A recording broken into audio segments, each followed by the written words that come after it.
Welcome to POP Podcast. Hey, everyone. You know how we love to really get into the details of cool stuff? Well, today, hold on, because we're diving deep into the Predator universe, but with a really interesting new twist. Yeah, that's right. We're not talking your standard sequel this time. We've got the scoop on an all-new animated movie called Predator, Killer of Killers. Animated. Okay. And honestly, the whole concept, it's really grabbed me. Me too. The trailer just hit and my mind's already buzzing. We've looked at the early news, and our mission today, for all of you listening, is to unpack why this animated Predator thing feels, well, potentially really special. What makes it tick? Exactly. What are those key things that make it stand out? And I think the first big thing is they're really shaking up the formula here. Oh, yeah. How so? It's not just one linear story. It's something broader. Okay. So first things first, the date. You're going to want to remember this. Yeah. June 6th, 2025. June 6th, got it. That's when Predator, Killer of Killers hits. And you can watch it on Hulu. Or Hulu on Disney Plus tube if you've got the bundle. Right. Yeah. Hulu on Disney Plus Satsku. So pretty easy to find. But the real hook, like you were saying, it's the story structure. Totally. It's an anthology. An anthology. Yeah. Instead of just like one team fighting one predator, we're getting several separate stories. Think of them as intense short films. Wow. All linked by the predator hunting, but each set in a completely different time period. Okay. An anthology in the Predator world, that's definitely different. We're so used to that, jungle setting, commandos. Right. The classic setup. So what kinds of stories are we getting? What are the settings? Okay. The synopsis sound amazing. 3 distinct tales. First up, Vikings. Vikings. Yeah, a female Viking raider. She's on a revenge mission, and her young son's with her. Imagine a predator dropping into that world. Whoa, a Viking versus a predator. The visual alone, that's incredible. Okay, what's next? Number 2 takes us to feudal Japan. Feudal Japan, yes. We've got a ninja. He's caught up in this nasty succession fight with his samurai brother. Ninja versus samurai and a predator. Exactly. You have that historical drama, the whole ninja samurai combat aesthetic, and then bam, predator. Okay, this is like hitting all my pop culture buttons right now. Ninja versus predator. What's the third one? Where else is it going? The third one is maybe the most surprising, World War II. WWII, seriously. Yep. An Allied pilot.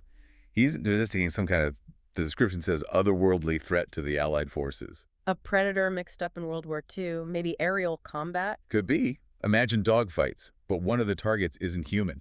Okay, that's seriously out there. I love it. So, Vikings, ninjas, WWII pilot, all skilled warriors in their own right. And all becoming prey for the predator, described as the ultimate killer of killers. That title makes so much sense now. Killer of Killers. Right. It's about seeing this ultimate hunter take on the best fighters from different eras. Yeah. How does it adapt? How do they fight back? That's the fascinating part, isn't it? Seeing the Predator challenge these totally different combat styles, it's a brilliant way to explore the icon. So who's steering the ship? Is it someone we know?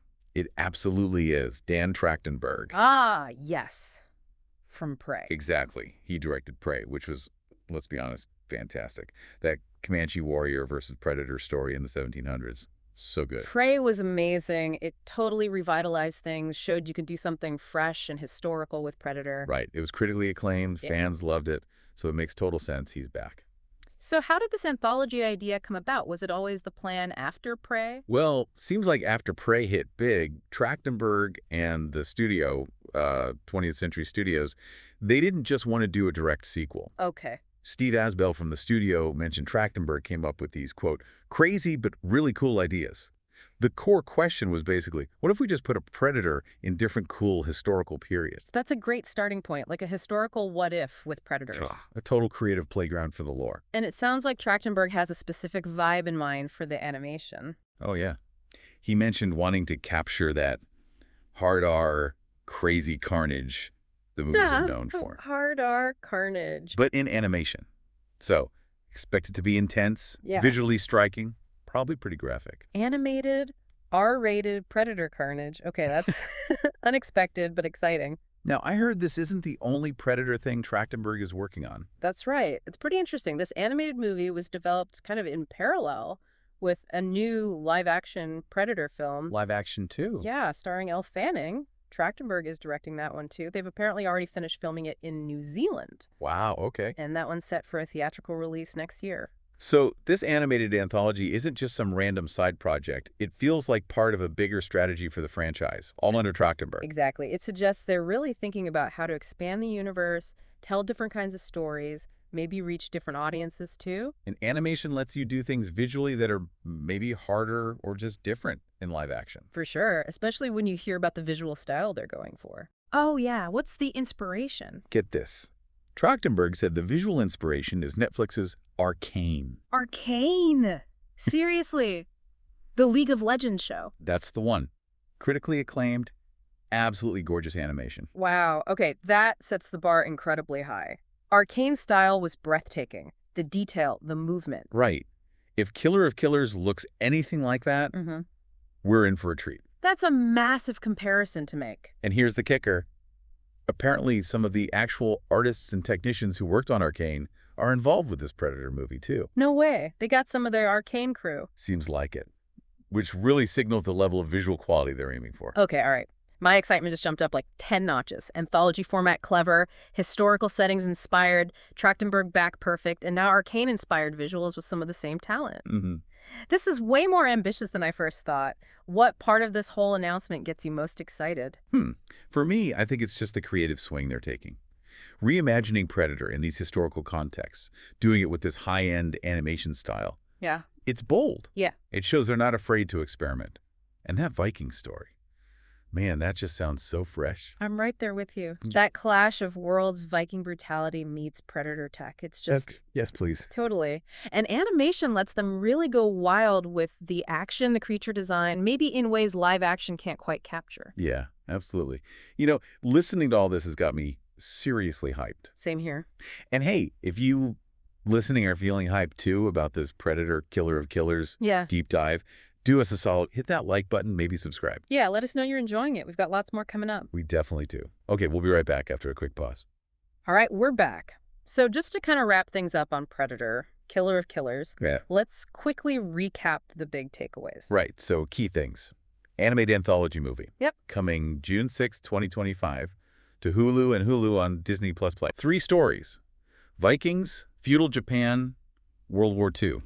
All facing off against the Predator. And it's directed by Dan Trachtenberg, the guy behind Prey. Who got the idea after Prey's success, wanting to explore predators in different historical settings. Aiming for that intense R-rated Predator feel, but using animation inspired by... By Arcane, with some talent crossover, too. Which is huge. And don't forget, this is happening alongside a new live-action Predator movie, also from Trachtenberg. Right. Suggests a bigger plan for the franchise.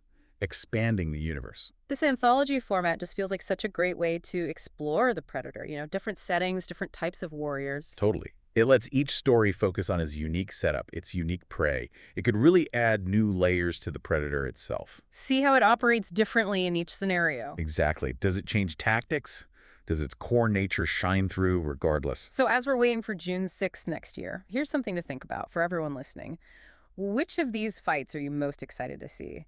Viking versus Predator, Ninja, WWII pilot. Ooh, good question. And maybe, what does this whole anthology thing tell us about why we still find the Predator so cool after all this time? Is it just the look, the tech, the hunter instinct? That really cuts to the core, doesn't it? Yeah. Why does this creature endure? Maybe seeing it across history highlights just how adaptable and relentless it is. Yeah, or maybe how its methods just work, regardless of the era. It'll be cool to see what each story emphasizes. Definitely. It's like getting 3 different perspectives on the same lethal phenomenon. Well, this has been awesome. Really fun diving into Predator, Killer of Killers today. I am officially hype. Me too. It feels like a genuinely fresh take, and I can't wait to see how it looks and feels in that animated style. Absolutely. So one last time, if you enjoyed this deep dive, if you're excited to, please hit like, hit subscribe. It helps us out a lot. Yep, please do. Thanks so much for tuning in and joining our deep dive today. Thanks, everyone.